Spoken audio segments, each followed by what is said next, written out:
Hi, I'm Jax and I deactivated my Instagram for almost a year. Total. Back in November 2019, I deactivated my Instagram account. I actually deactivated my Instagram twice, another time in November 2021. I guess I'm just like, boop, Halloween's done. Okay, bye, family wholesome time. I know, you probably want to know, Jax, why did you hop off Instagram in the first place? You know, oh yes, yeah, let's get comfy. Are you comfy? This is like our reunion. It's pretty interesting how many people asked me, whether it came up when someone wanted to tag me in something, they are meeting me for the first time and want to, exchange socials, and I had a lot of reasons why. Of course, I delegated which appropriate answers would be in the appropriate situation for the appropriate person. It really depends on the circumstances, but since it's you asking, you're gonna get all the reasons why. You're gonna get all the tea, all the honey, so grab some tea. I feel like I want tea now. Should I get tea? Okay. This wasn't even planned. I was not gonna get tea, but since you brought it up, why you gotta do that to me? It's good for the soul. I got some Earl Grey. Good old Earl. You go, Earl. You go, Glenn Earl. Okay, who gave me the tea? I just want to remind y'all.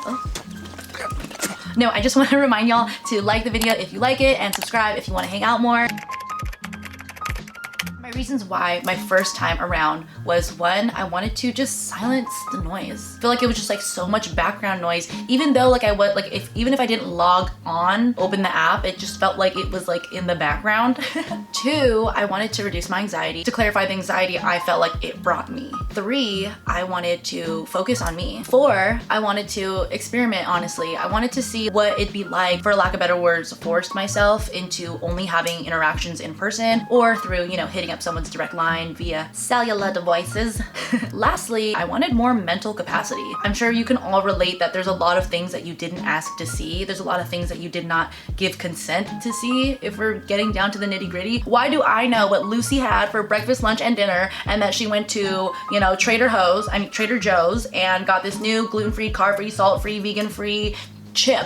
Ooh, that sounds interesting. No, it doesn't. I like healthy things. Yeah, it was a lot of unnecessary information going into my brain, and it just felt cluttered up, clogged up, and I was like, you know what? Be gone. Be gone. Good riddance. You get the point. And the second time I deactivated my Instagram was because there was this crisis event happening that really needed my full attention, and I'm sorry, I thought I was gonna sneeze. Yawn? Sneeze? Look up, right? Oh, that's so annoying. I was saying something so serious. I had it on for a little while and it just didn't feel right. It didn't sit right with me to act like everything was okay when shit was hitting the fan. And not that I had to even act like everything was okay. No one's asking me to post anything, but I also just didn't want added anxiety from feeling like, oh, I'm not replying to people if they did send me something or whatever. I just wanted to deal and heal, and I had to hop off. So the things that I noticed when I hopped off Instagram both times was that I did feel less stressed. I did feel like a weight was lifted off my shoulders. Less anxiety and less decision making, oh, do I post this on my story today? Do I post this at all on my feed? I did feel more at peace. There was less noise. And I also realized I was feeling a little more lonely. I felt like I was more limited because I wasn't able to reach out to people that I didn't have their numbers, or that maybe it would be out of our norm, how we communicate, for me to hit them up via text. It's kind of different communicating in different containers. So I have some notes and I want to make this video kind of quick because I don't want to take too much of your time, bestie, because I know we are important people. The pros of not having an Instagram, and this won't be the same for everyone. One, more time, obviously. Two, more mental capacity, more headspace, which leads me to my sponsor, Headskirt. Just kidding, I'm not sponsored by Headspace, but I do use them. I love them. That was a smooth transition though, huh? Yeah, it was. That's how it would be if I was. But no, really, I had more Headspace. That is a pro for sure. Number three, reduce anxiety/stress. Four, more confidence. There's no comparing to other people. There's no image that you have to live up to because you have created one online. It sounds silly to say, but I know you know what I mean. Five, less overthinking. I'm an overthinker. I think a lot of people are these days. Sadly, maybe, I don't know, it could be a good thing. And six, feeling more present is always a pro. My cons of not having an Instagram: one, not being connected to my global village. Shout out communication terminology. Number two, feeling isolated. It's harder to make new friends or even hang out with people who aren't in your immediate circle. Three, not being able to be accessible. People can't really access me as easily as before, which could also be a pro. Four, not being up to date on news, trends, pop culture, which could also be a pro. Five, 5, it's harder to network, grow a business, grow a brand in the acting industry and the entertainment industry. This is sort of necessary. Number 6, and this one may sound a little silly, but there's a gap in the archives. Do you know what that means? Or, how about I show you? I can just show you the gap. I like looking back at my highlight reels, if you will. Obviously, we know most people are posting the positive things in their life, and it's great to look back. I love looking back at my Instagram story archive. Okay, sidebar, this look is inspired by my girlfriend, Billy. I know.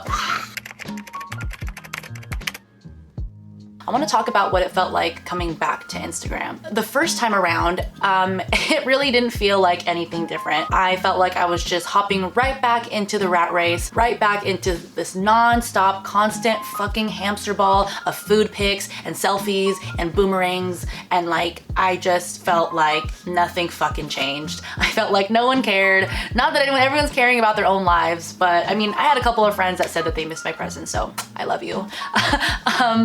But yeah, the second time though, it felt really different. And the second time, mind you, I hopped off November 2021, and then I hopped back on in April this year, and it actually still is April. It's April 30th. And I think it has to do with the reason why I hopped off, because the first time was because of social media itself and because of my own mental space and where I was. And the second time I hopped off because of a crisis that, again, I said needed my attention, and it was a big hardship in my life. It was a big moment of character development. I grew so much. I had so much healing to do. I think we all still have lots of healing to do, whatever it may be. But again, don't make healing your identity, because that is no bueno either. I took time. I think I was okay to hop back on like in March too, but I was like, no, I want to make sure I'm fully in a good space to open up this 4-inch other world in my pocket that I can just like boop boop talk to anyone. Like, it's really wild. And we'll dive into that after these pros and cons. Pros of having an Instagram. 1, feeling connected. This one is huge. There is a whole other community outside of my immediate bubble that I do love and that I do genuinely care about. I was watching some other videos like this talking about hopping off Instagram, and this one person was saying, oh, you are really gonna see who your real friends are. You're gonna see who are fake, who just da-da-da-da, they fall off. Well, because like there is levels to this shit. Like, I understand that, and I understand their point too, but there are levels and layers to people's friendships, and feeling closed off to that